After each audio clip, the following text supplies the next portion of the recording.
So in this video we will detail firstly several major news events, then we shall go into exploring the UAP and UFO phenomenon and how it ties in with Psy-War and how it's used to manipulate individuals, to manipulate the masses, and for perception management purposes as well. So that'll be quite interesting. However, firstly, on the agenda, Reuters has reported that US intelligence indicates that Iran is preparing a major attack on Israel. I suspect this most probably will be a missile attack of some sort. If it will top the last attack, who knows? But what we're seeing here is an absolutely relentless escalation. This is being fomented and orchestrated by the shadowy cabal who have been ruling the world since the inception of at least the inception of coinage back in 600 BC. Of course, I suspect they've been ruling it before, and I posit certain information regarding that in my books. So they are absolutely dying to get this tikkun olam, this rectification of the world, or this rectified world, brought into fruition. Essentially what that means, if you read the Zohar and the various exegetical commentaries on the Zohar itself, of which is an exegetical commentary on the Torah, you see that what is meant by that is a purgatory via the grave. That is one aspect of it. Another aspect of it is that anyone, and I'll have to choose my words very carefully here, anyone who attacked Canaan, should we say, or that place in the Levant, that revenge will be sought against them in a very bloody and terrible way.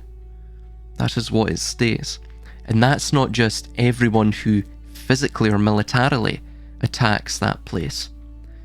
It is for everyone throughout history.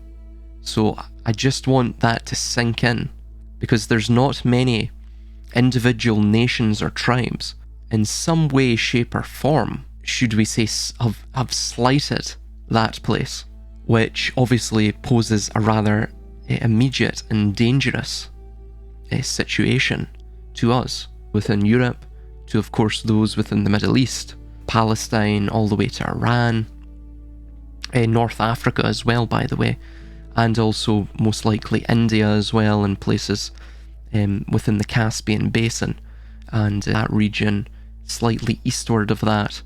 So you're talking about a large expanse of people who, in essence, the Zohar actively call targets of future retribution to be carried out under the auspices of an eschatology that instructs a repairing of the world through destruction, through the first stage of the alchemical process, which of course is nigredo, putrefaction, decay, conflagration, fire, immolation, those sorts of ideas.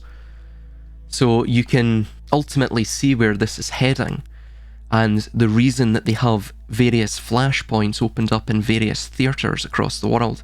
We're just of course awaiting the Chinese invasion of Taiwan, which would open up the theatre within the South China Sea and East Asia, in the Pacific region rather. So we're just awaiting that. That would be the final linchpin you can imagine. Another thing to mention is that the UK is increasingly a joke country. We see within 24 hours there have been 1 million signatures on a petition to, in essence, have a general election and to oust politically the Labour government under Starmer, under the cabinet of Keir Starmer. So yes, it's essentially a loss of faith by the public. It's growing, by the way. I believe it's almost 1,100,000. That's within 24 hours. It's probably going to hit 2 million by midnight at this current rate. It's about I believe it's about 2,000 every 10 minutes or something absolutely insane like that. 2,000 signatures every 10 minutes or so. Crazy.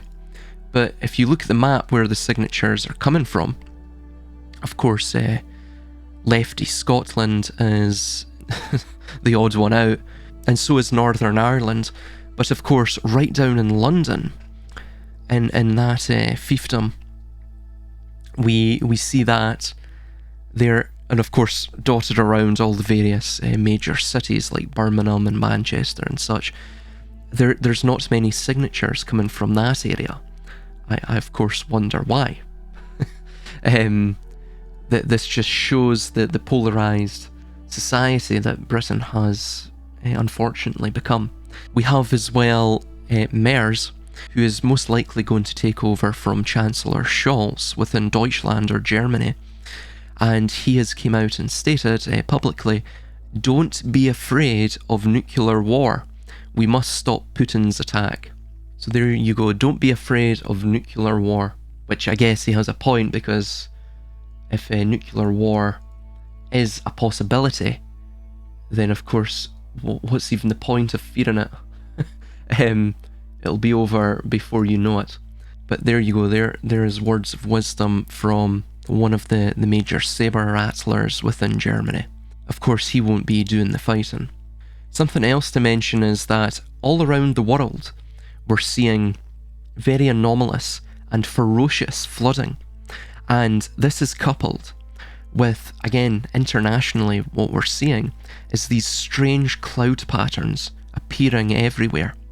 Now, clearly this is geoengineering, it's cloud seeding, and it just goes to show, and it just further clarifies to us that these individuals like Gates and co are busily attempting to blot out the sun. They're busily attempting to control and change the weather. And it's very dangerous indeed. And of course they're using it for population control and perception management, as is all of these various policies that are put into place by government or NGOs. This also links with what we see regarding a nuclear winter. Again, let's just say that nuclear weapons perhaps are a hoax, right? That perhaps it's being used purely as perception management, right? A sort of a ploy, a grand ruse by the state.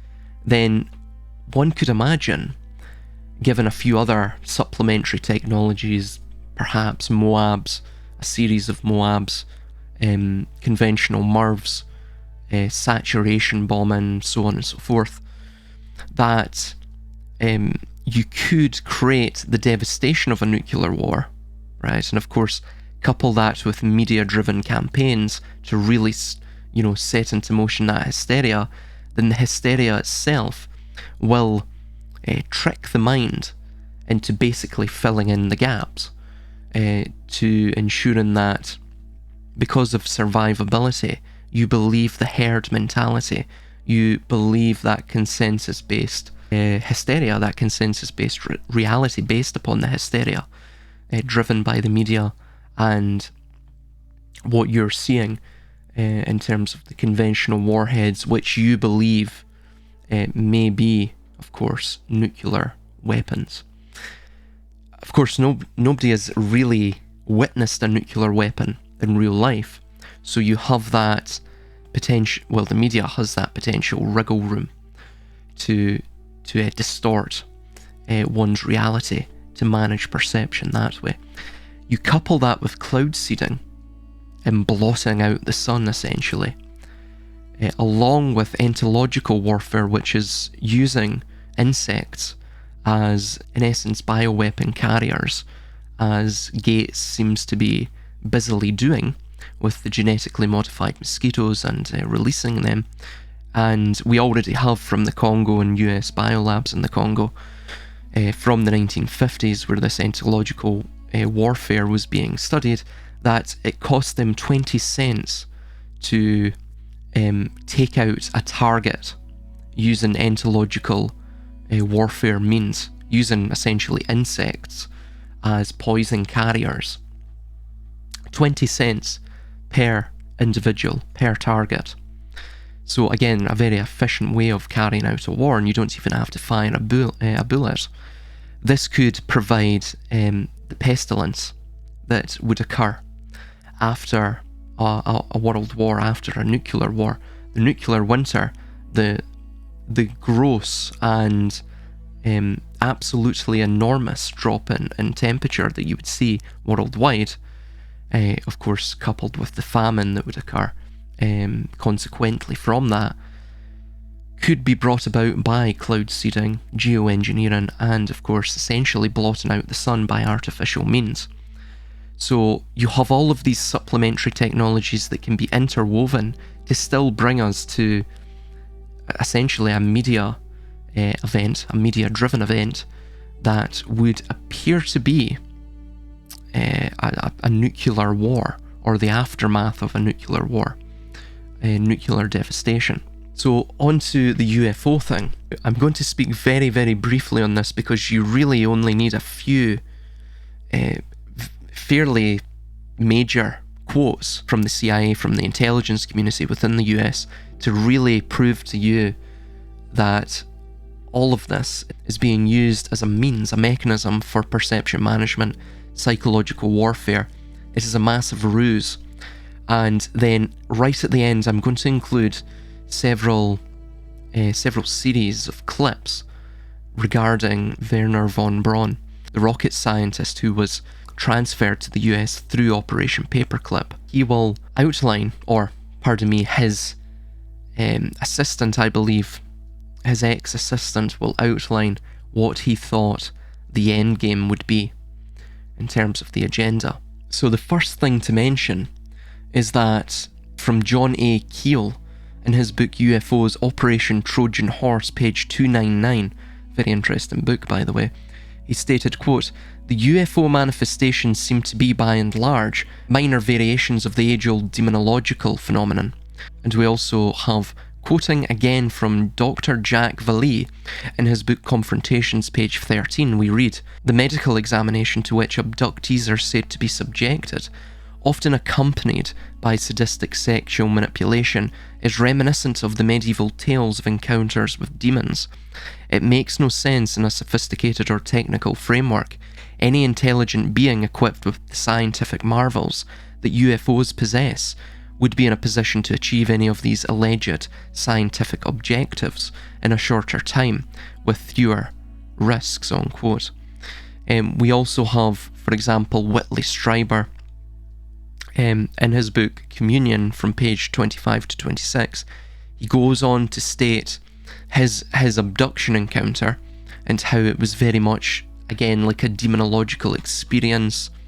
We also have the French astronomer Dr. Pierre Guérin said, "UFO behaviour is more akin to magic than to physics as we know it. The modern UFOnauts and the demons of the past days are probably identical."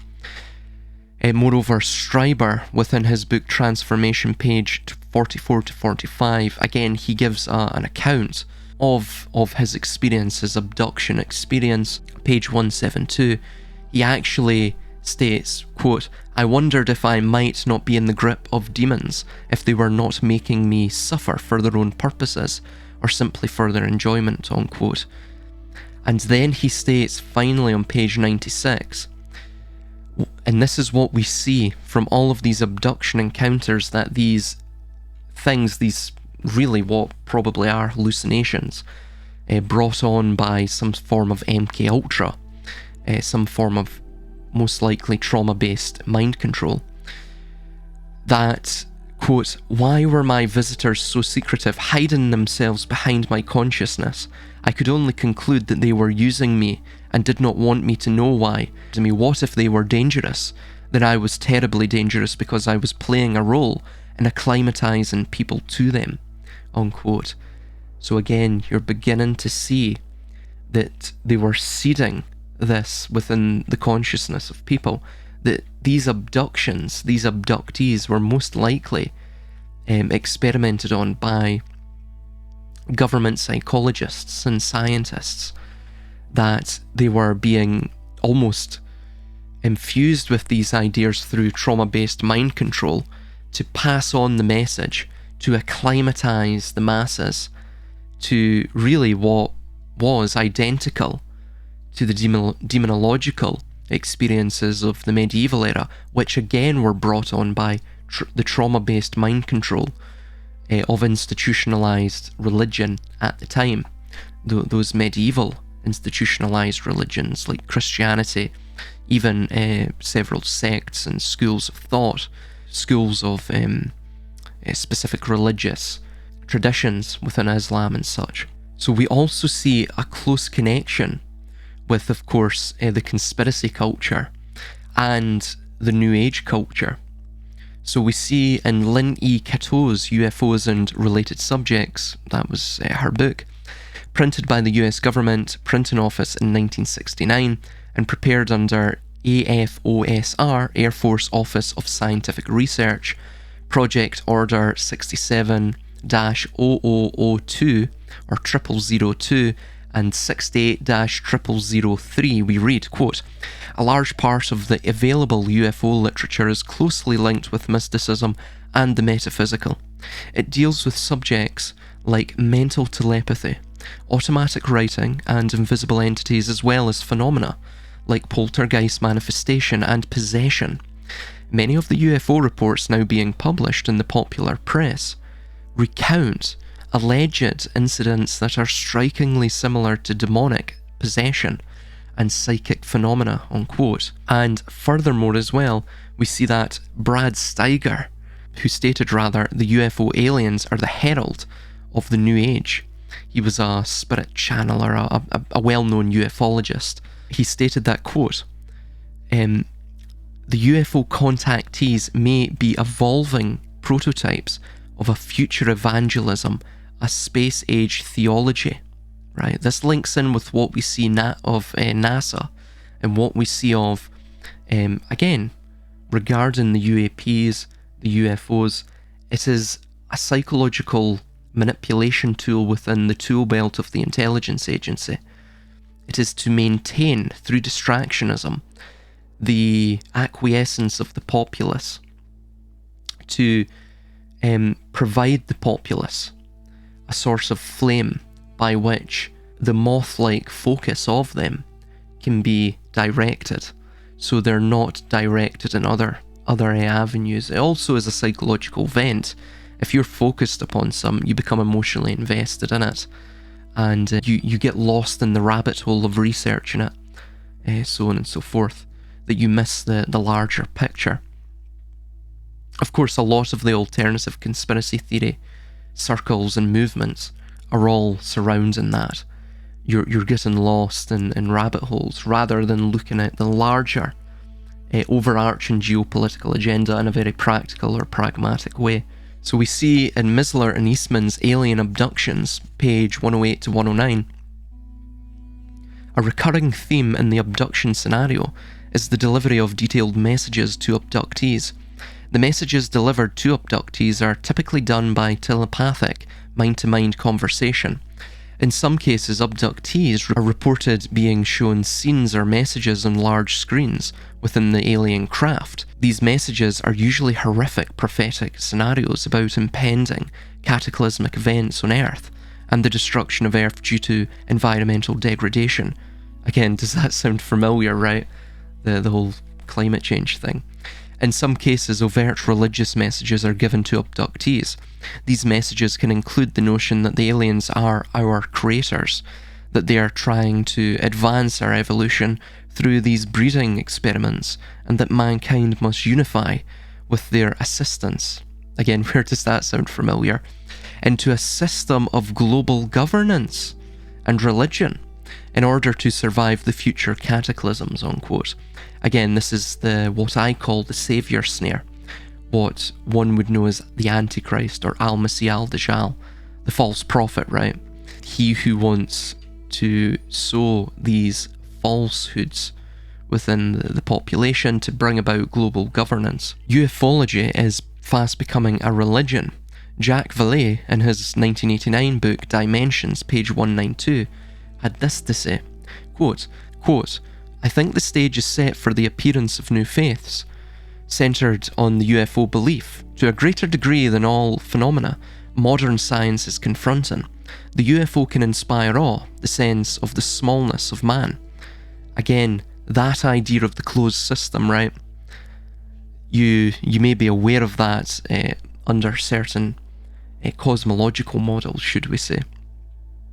Again, if you have this idea imprinted upon your mind that the world itself is a closed loop, it is a closed loop system, that this world is all we know, that there's nothing beyond it, you get into what science has tried to perpetuate, or at least scientism has tried to perpetuate within the modern day, and that is this form of reductionism. It is reducing man down to his base essence, which is almost a form of putrefaction, nigredo, the first stage of alchemy. And by that, they have sought to manipulate man, to degenerate him into a being like what we see within the Truman Show with Truman. They try to close off his potential ambition, try to curtail his potential ambitions, his aspirations, to ensure that he becomes almost a prisoner of the world, a prisoner of his lessened potential. Again, based upon that falsehood that has been imprinted upon his mind of the sense of the smallness of him, that we are just but a blue marble, not even a grain of sand amongst the infinitude of everything that is or ever will be. Continuing on, and an idea of the possibility of contact with the cosmic. Now again, you could use these UFOs, I believe this is what Project Bluebeam is about, and you can use this UFO phenomenon along with holographic technology to, in essence, manipulate man into listening wholeheartedly to what the new visitors, the extraterrestrials, will say. Again, this can be used to bring about global governance, to bring about an eradication of religions. All of this, like what Reagan stated, an outside threat, or even the visitors, if you will, the extraterrestrial visitors coming down. Of course, it would all be fake and be holographic, which is what Project Bluebeam was about. But you could use that to destroy all religion, to destroy this idea of the mystical, to reduce man down to believing wholeheartedly the scientistic deception that man is just but an animal with higher cognitive function, but an animal nonetheless. So we have on October the 30th, in 1938, that year, a day before Halloween, a very auspicious date that was chosen, a day before Samhain, or literally from the Gaelic, Summer's End. Again, this is this idea of moving into the underworld, the solar symbol moving into the underworld, like a dark winter, a dark night of the soul. Orson Welles created a panic nationwide by broadcasting from San Antonio, Texas, a show based on H.G. Wells' book War of the Worlds. During this show, realistic sounding live reports of a massive Martian invasion of Earth kept interrupting the show, causing listeners around the country to think the invasion was really taking place. So this was a government orchestrated psyop. It was similar to what you saw in 1992, I believe, with a little BBC government orchestrated psyop called, I think it was called Ghostwatch. And it was the same thing. An individual, after watching it, self-deleted. So it had that, very grave effect upon people, similar to what you saw in 1938 in the US with War of the Worlds, the Orson Welles incident. And this was to gauge how easily they could manipulate the population in the future. It was similar, of course, to the event in 2020 and everything, all of the various behavioural programming that was done with that. That was all, again, to gauge the potential for perception management and the potential for essentially ludicrous, what would be on paper, fictional or ludicrously fictional scenarios being able to be played upon the unsuspecting masses. So of course Ronald Reagan stated in 1985, November of that year, this was at a United Nations summit with Mikhail Gorbachev. He stated, quote, "I couldn't help but say to him, Gorbachev, just think how easy his task and mine might be in these meetings that we held if suddenly there was a threat to this world from some other species from another planet outside in the universe. We'd forget all the local differences we have between our countries, and we would find out once and for all that we really are all human beings here on this earth together," unquote.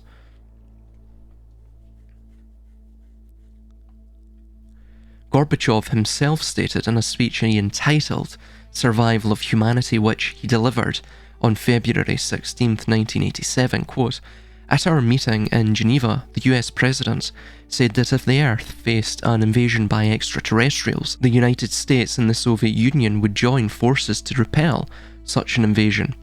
I shall not dispute the hypothesis, although I think it's early yet to worry about such an intrusion. It is much more important to think about the problems that have entered in our common home," unquote.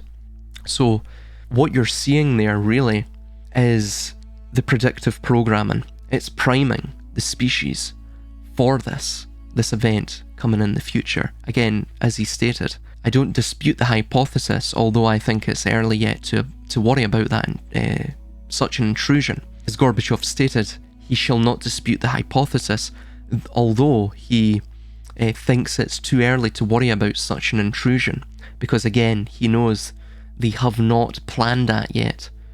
That's coming later on, very soon, perhaps, given the incessant reiteration of it from the halls of power and government.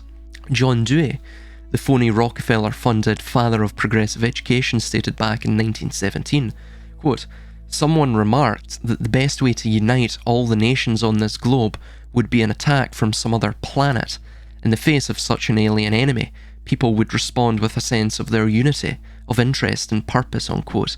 So as we see with NASA's Project Bluebeam, it involves the use of holographic image projections in the skies of not only UFOs, but they've even, of course, tested apparitions of Christ return from the heavens and such. All of these deceptive tactics would be used to bring about world government. According to The Guardian, on January 27th, 2011, they ran an article called "Alien Encounters Within 20 Years. In it, they stated, quote, "Russian scientists expect humanity to encounter alien civilizations within the next 2 decades, a top Russian astronomer said on Monday," unquote. And then we have furthermore, now again, that would be up to 2031. So it's in the pipeline. They will use that. Again, it's a tool for psychological manipulation within their tool belt, within the intelligence agency's tool belt. UFO expert John Keel stated, quote, "Millions of people have been affected at least temporarily by UFO contact. Thousands have gone insane and ended up in mental institutions after their experiences with these things began," unquote. Again, this relates very much to what we read of the CIA MKUltra and that type of mind control and the mind control experiments that went along with that. So ultimately, this is most likely why we see there is a refusal to release all of the available documents about UFO investigations, right? By the CIA, the FBI, the Pentagon, so on and so forth.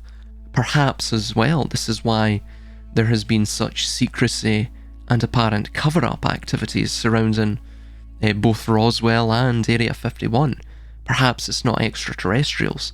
Perhaps this is where, again, the trauma-based mind control takes place. So we also see from the CIA's MKUltra mind control, and this is called psychotronics, where in that program we saw the development of a technology whereby alpha and beta wave signals could remotely be transmitted into a target person's brain. This is the idea of the voice of God technology, giving the impression that he or she was receiving a a telepathic message. So again, the UFO abductees have claimed within their ET abductor experiences similar encounters, similar communications within this in this fashion.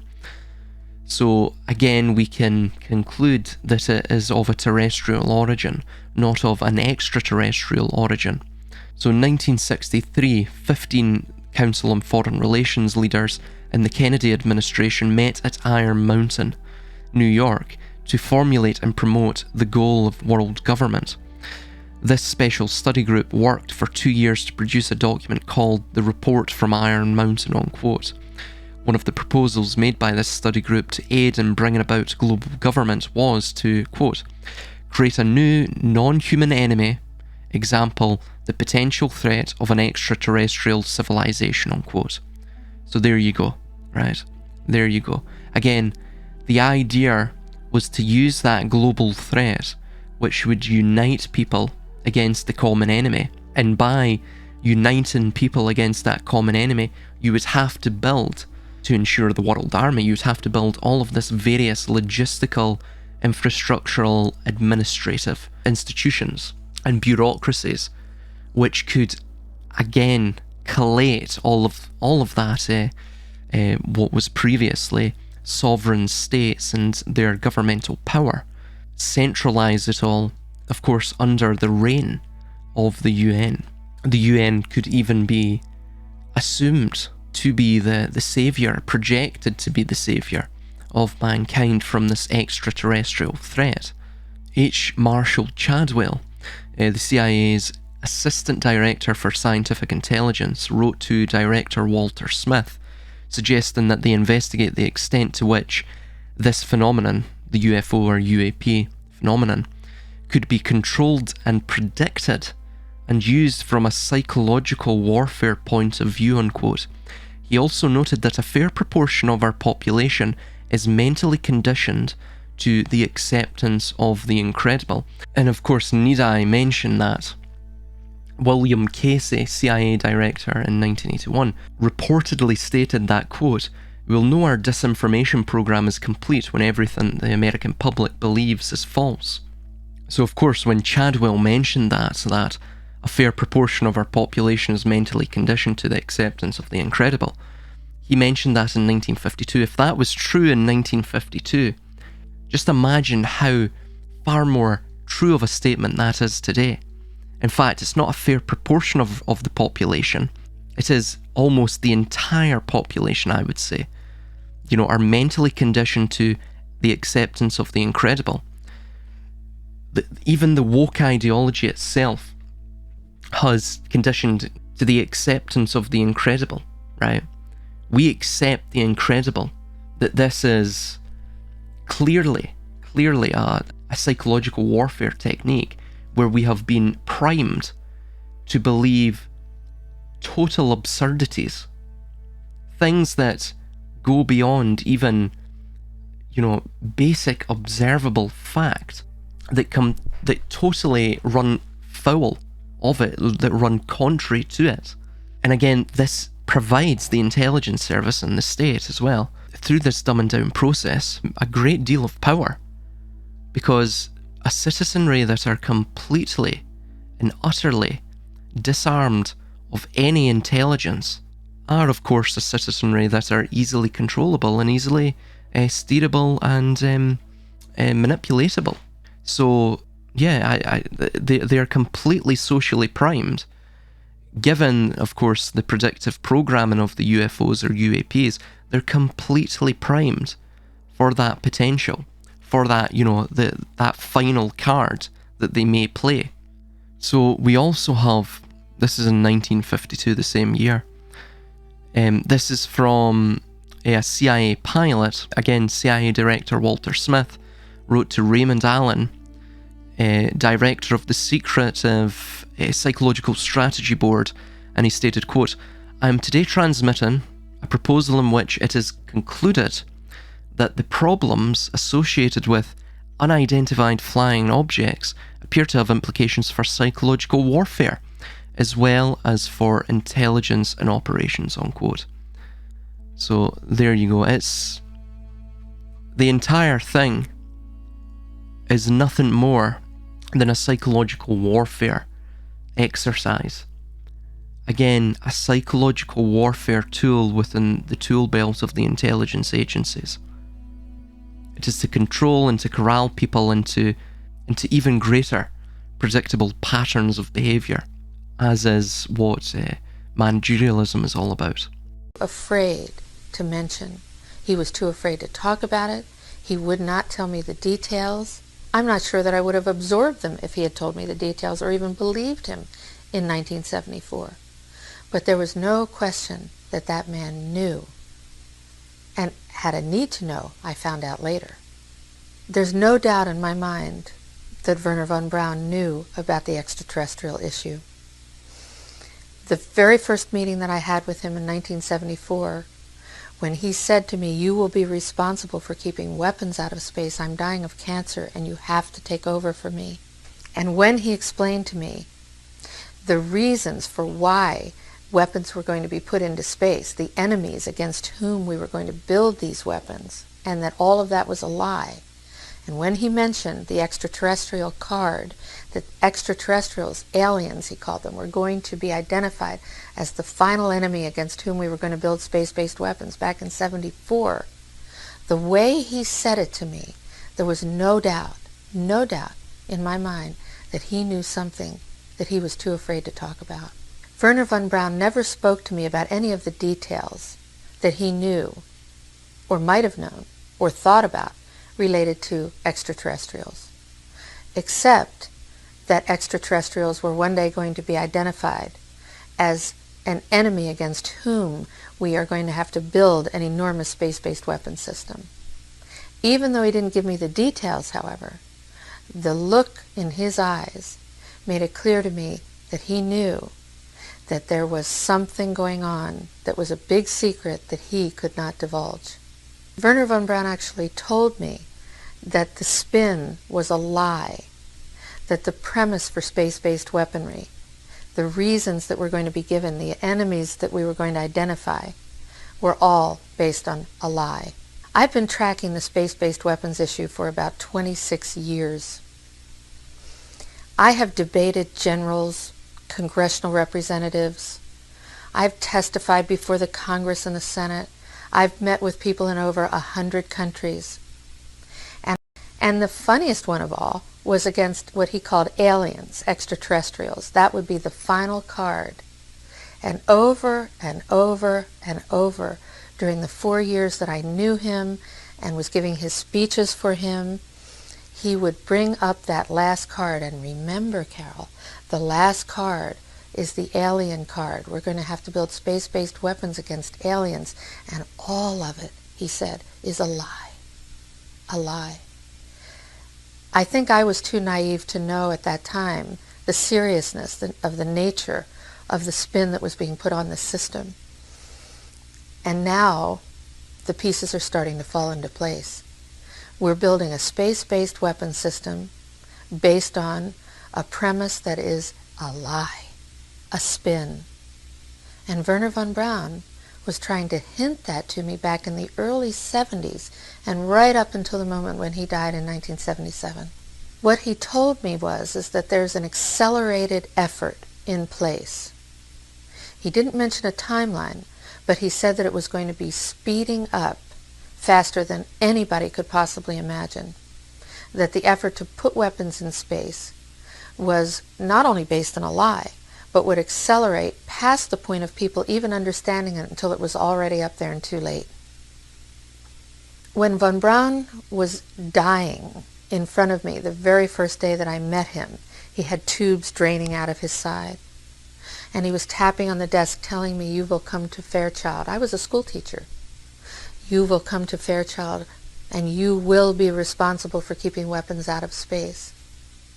And the way he said it with the intenseness in his eyes, and added that very first day, the first time I met him, that space-based weapons were a dangerous, destabilizing, too costly, unnecessary, untestable, unworkable idea. And that the last card that was being held was the extraterrestrial enemy card. The intensity with which he said that made me realize that he knew something that he was too afraid. And I have not been able to identify who the people are who are making this space-based weapon system happen. I see the news. I see the administrative decisions being made. I know that they're all based on lies and greed. And I have yet to be able to identify who the people are. And that's after tracking this issue for 26 years. I know that there are big secrets being kept. And I know it's time that the public and decision makers pay attention to the people who are now going to be disclosing the truth.